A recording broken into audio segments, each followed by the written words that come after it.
Hi everybody, welcome to another episode of Historia Politica Pública. In the episode of today, I wanted to talk about Michel Foucault, who was one political theorist, philosopher from the 20th century. He was one of the most prominent figures about different ideas that he analyzed very well in his different books. He wrote widely during his life. He was born in 1926 and died in 1984 in Paris. He was French, part of this current of intellectuals that include Jean-Paul Sartre, Simone de Beauvoir, Albert Camus, Roland Barthes, Guattari, Deleuze, and many others. I am forgetting something like Derrida, Lacan, and many others. The 20th century's French intellectuals were great in number, and they were very important to analyze what was happening at that time.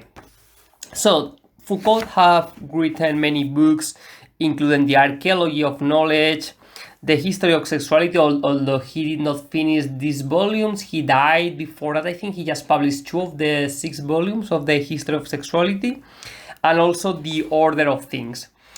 Foucault had many interesting ideas about how the society was working, and the kind of scientific methods used in the past in order to analyze the current of the ages. And for him, one of the main ideas that I think will summarize his thought is that for Foucault, each age has unconscious assumptions about how the world is ordered, making the flavor of knowledge quite different from one era to another. So for Foucault, the idea that the 18th century, 19th century, or 20th century has been based through a kind of scientific, empirical-based research which has helped humanity to understand reality as it is not true, because according to him, in each society, in each era, we have a different kind of preconceptions, kind of rules that guide the different societies, and henceforth it is not possible, let's say, that in the 17th centuries we could have discovered something that we did in the 20th century, because the conditions of this society were not for that situation. Not just the technological advances, but also the mindset of the population. So for Foucault, it's important to understand that each society, each time had their different rules, and through these rules is how they could understand the different times. Foucault called this kind of era, let's say the Enlightenment, Renaissance, or 14th century Europe, the Dark Age. He called them episteme. Episteme, which is cultural content, a way of seeing the world of which is quite unaware. In that sense, he points how this means that each episteme, each age, has certain something that make proposition, utterance, or speech acts meaningful. In that sense, he points how every person in every time of history has carried an unconscious categorization of things. Order has no existence except in the grid created by a language. So depending on the language that you were using to define a reality, that reality could have been defined in one way or another. It is not just that the reality is an objective kind of a sphere, but everything is being seen through our subjective senses. And these kind of senses can change depending on the time. That was the kind of breaking through idea of Foucault, which many people criticize him because he sometimes seemed to say that nothing was real and henceforth everything was of equal importance. For Foucault, on the contrary, he pointed that it is important to understand how each society develop its own tools to discover the reality that they see through their senses, because this will help the future historians, political theorists to understand how people were living in the past, and also to analyze how the different societies could develop in completely different conditions. In that sense, even science for Foucault is not based on objective research, but rather the codes of cultures establish the empirical orders in each time of history. So each area of knowledge for Foucault is an epistemological space specific to a particular period. He defines, for example, classical knowledge that ideas were a representation of the objects that was happened before the 17th century, according to Foucault. And then we have the modern language from the 17th century onwards, in which language became a truth unto itself, independent from anything else. That was after Kant, when Immanuel Kant, the philosopher, mentioned how through reason and logic we could attain the capital truth. Anything could be proceed through the kind of use of humans' senses and the use of reason.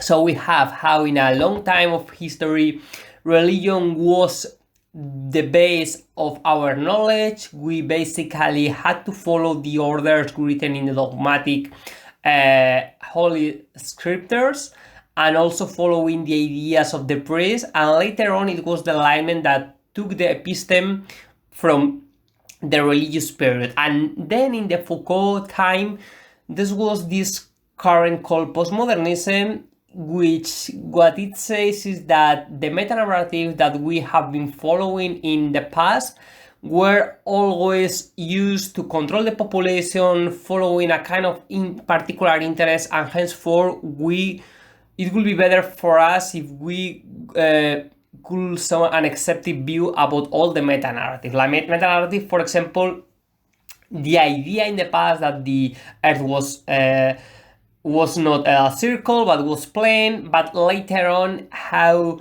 let's say, the kings had the divine power. In a more modern period, the history that we have learned since we were at school, like the Second World War, a kind of Manichaean conflict, always portraying these ideas of the nation as something that has inherently been created. So this kind of meta-narratives, or even in different secular religions like capitalism, which it is being said that this is the best system in the world, or also Marxism, which was telling that the working class will attain the power eventually. So this kind of meta-narrative that has been followed as a kind of dogmatic scriptures, similar as in the religious case.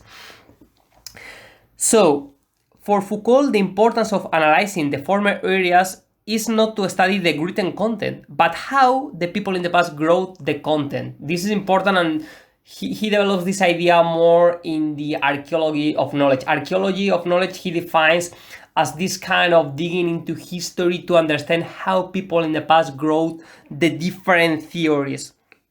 And in that sense, he also said that the human is an invention of recent date, because there was no epistemological consciousness of man as such before the Enlightenment. It was with the Enlightenment that man started to appear. But nowadays there are also theories that are called posthumanist, which mention that later on the people could not be called humans anymore, because there are so many technological gadgets that are part of our daily life, such as the phone, also the TV, our cars, and so on. This kind of technology that, according to Marshall McLuhan, what they do is enhance our senses. So, for example, the car helps us to move faster than when we are walking.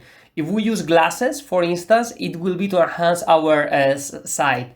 Or, for instance, if we call somebody by phone, it will help us to communicate with people that maybe are 100 or even thousands kilometers from ourselves. Foucault, who also gave a lot of lectures in the university, he was very involved in the public sphere. He published a kind of series of lectures which was called Politics, Philosophy and Culture, and he analyzed a wide range of topics, including the Islamic Revolution in Iran in 1979, but also the current of structuralism. And he points how structuralism was coming from formalism in 1968 during the French May, and this was when the movement using Marxist discourses were fighting against a dogmatic Marxism, so using analysis inspired by formalism. Remember, the 1968 saw the upsurge of huge amount of student revolts across the world. The French May was one of the most famous in the whole month of May. There was student revolts in the Sorbonne and in many universities across the country. There was a general strike in which 10 million workers participate. It has been defined by Tariq Ali as the biggest protest in the history of capitalism.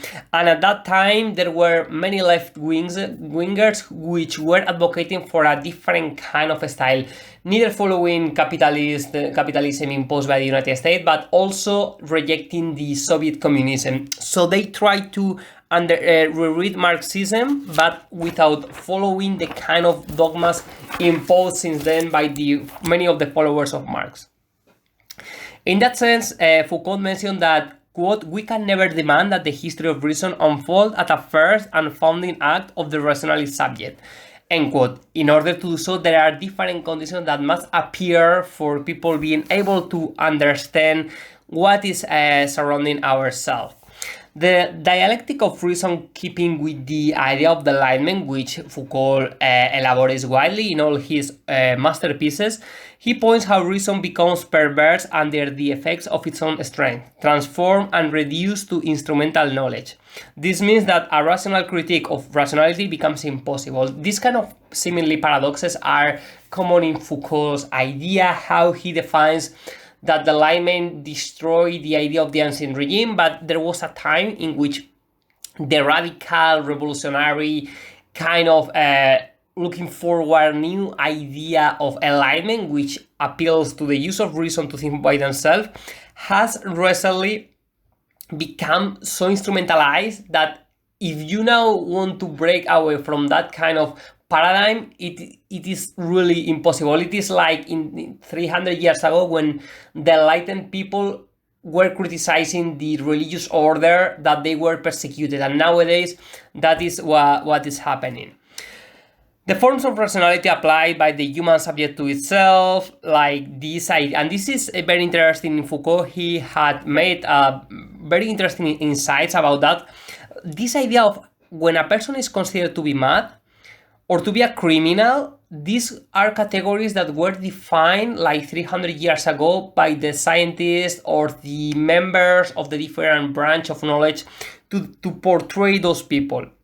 He elaborates the idea of the prison as a panopticon, as a kind of ensemble of complex institutional game playing, class relations, the history of reason, and so on. How there was a time in which people were considered to have to go to prison and they were put in there. So, and Foucault mentioned how there was a time in history around 18th century,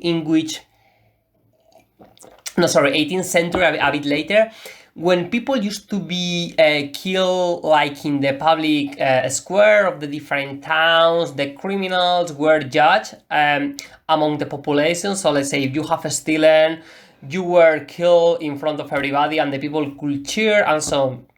But according to Foucault, there was a time in which the authorities realized that the common people were having sympathy for the people that were being killed by justice. And probably they could have see themselves as them because there were a huge number of people that were poor, their lives were miserable. So if somebody stole and was killed for that reason, perhaps there were people who considered that as an unfair situation. So the authorities decide to create the prison in order to carry on the justice upon the subjects within an enclosed place, in order to avoid that the people outside could witness what was going on with the criminals. So the archaeology in Foucault is important in that sense, how this idea of the criminal prisons and so on was evolving through the years. For Foucault, the archaeology is trying to discern beneath the history of ideas how an object could take shape as a possible object of knowledge. For example, why madness, in that sense, become an object of study, which suddenly people who had learning disabilities, or at that time it was not called like that, but were considered to be different, and they were put in prison in order to be studied. And this was something that Foucault have studied widely in his works. Also, he relates with the idea of power. He has a book related precisely that. I mean, one of his ideas is that knowledge is power. The person who controls the narrative, who has the means of power, are the people who can control the society. But the thing is, like, from the French May of 1968, according to Foucault, the power started to be dispersed in complex networks of social control that encompass the bureaucracy of an ossified revolutionary party. This obviously is a reference to the French Communist Party, which had a huge power at that time. But the problem of that power is that it was not whole in a kind of one individual or even a one institution. The power being in the Communist Party or in the French society or in capitalist society all over the world cannot be portrayed as a kind of following one established pattern, but it's something blurring, diffuse, which is difficult to understand the origin of it.